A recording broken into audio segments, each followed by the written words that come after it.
Tariff की news के वजह से इंडियन मार्केट और इकोनॉमी पे प्रेशर है ऐसा सामने आ रहा था, लेकिन अभी कुछ ऐसी गुड न्यूज़ सामने आई है जिसके वजह से जो इंडियन इकोनॉमी को ये डेड इकोनॉमी है ऐसा बोल रहे थे, उनके मुंह पर भी एक जोरदार तमाचा है ऐसा हम बोल सकते हैं। ओवरऑल प्रेशर को रिलीज करने का काम ये गुड न्यूज़ अभी कर रही है।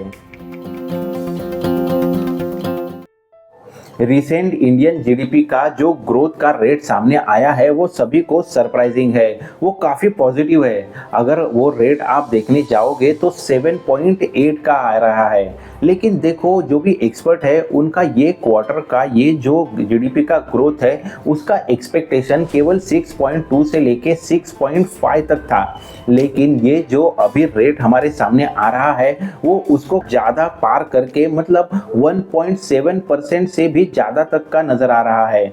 यानी अभी 7.8% जीडीपी ग्रोथ हमें यहाँ पे दिख रही है, जो काफ़ी सरप्राइजिंग और पॉजिटिव न्यूज़ है मार्केट के लिए। अभी देखो ये इतना इम्पोर्टेंट भी क्यों है। अगर इसी क्वार्टर में लास्ट ईयर की ग्रोथ देखेंगे तो वो 6.5 थी, मतलब 2024-25 के क्वार्टर वन में ये ग्रोथ का रेट देखे तो वो 6.5 था, लेकिन अभी ये क्वार्टर में वो 7.8 नजर आ रहा है। मतलब क्वार्टर टू क्वार्टर अगर इसको कंपेयर करें तो वो 1.2% से ज़्यादा है, या फिर ईयर ऑन ईयर आप ग्रोथ बोलोगे तो उसको भी हम अभी एक सिग्निफिकेंट ग्रोथ बोल सकते हैं।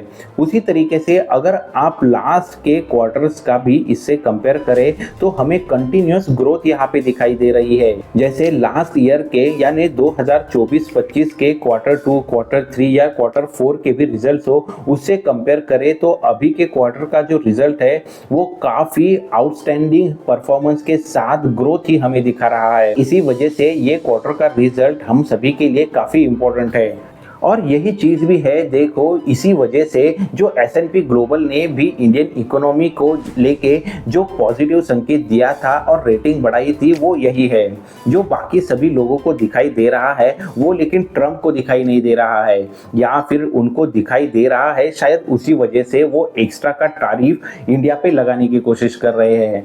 अगर देखा जाए तो फिर ट्रम्प के ये सब टैरिफ के पीछे ईगो है, ये तो लास्ट के वीडियो में भी मैंने एक्सप्लेन किया था और वही है। लेकिन ट्रम्प का जो ये टैरिफ है उसको यूएस को इंटरनली सभी को एक्सेप्ट है ऐसा नहीं है। और उसी से रिलेटेड और भी नेक्स्ट गुड न्यूज़ है। जैसे ट्रम्प ने जब भी अप्रैल मंथ में ही फर्स्ट टाइम ये टैरिफ का अनाउंसमेंट किया था, उस समय ही जो भी यूएस के बिजनेस ओनर्स है उन्होंने इसके खिलाफ अपील की थी यूएस के कोर्ट में।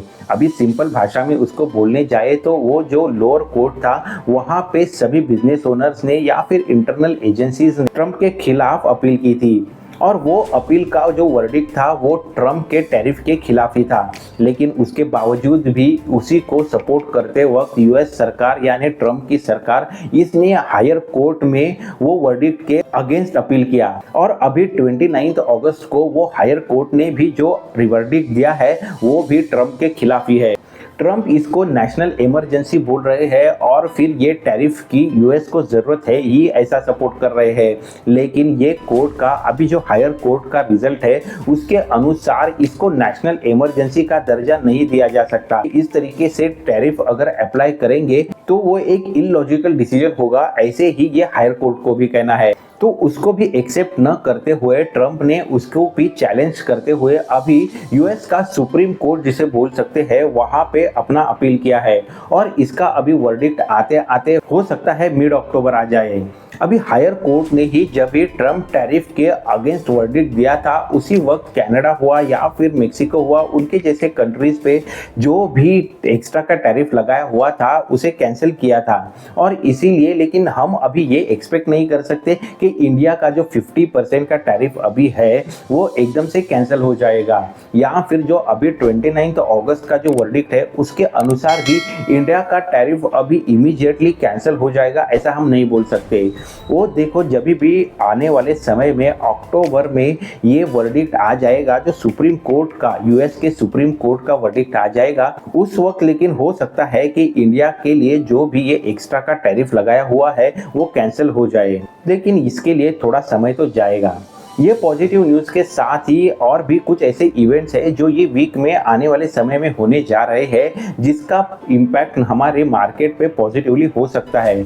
जैसे देखोगे तो अभी पीएम मोदी जापान में है। जापान में हो सकता है कुछ ऐसी अगर पॉजिटिव डील जापान के साथ हो जाए तो जिसका इम्पैक्ट इंडियन इकोनॉमी के लिए अच्छा हो सकता है। तो एक पॉजिटिव एक्सपेक्टेशन हम ज़रूर रख सकते हैं।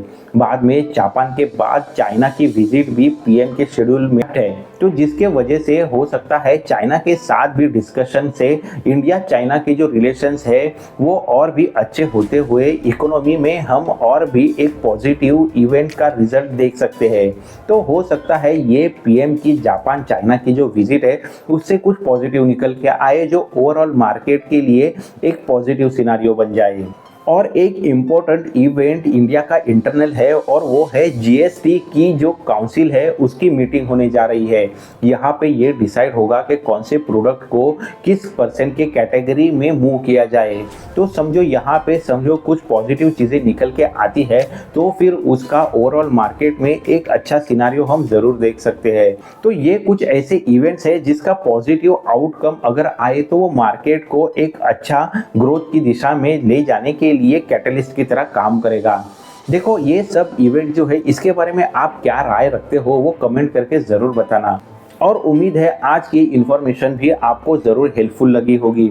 देखो ऐसे ही फाइनेंस अपडेट हो, मार्केट रिलेटेड अपडेट्स हो या फिर मनी कंसेप्ट हो या फिर इन्वेस्टमेंट्स के कंसेप्ट हो, इसको लेके इन्फॉर्मेटिव नॉलेजेबल वीडियोस इस चैनल पे आते रहते हैं। तो आप ये चैनल को ज़रूर सब्सक्राइब करें। जल्दी मिलते हैं नेक्स्ट नॉलेजेबल वीडियो में। Thanks for watching.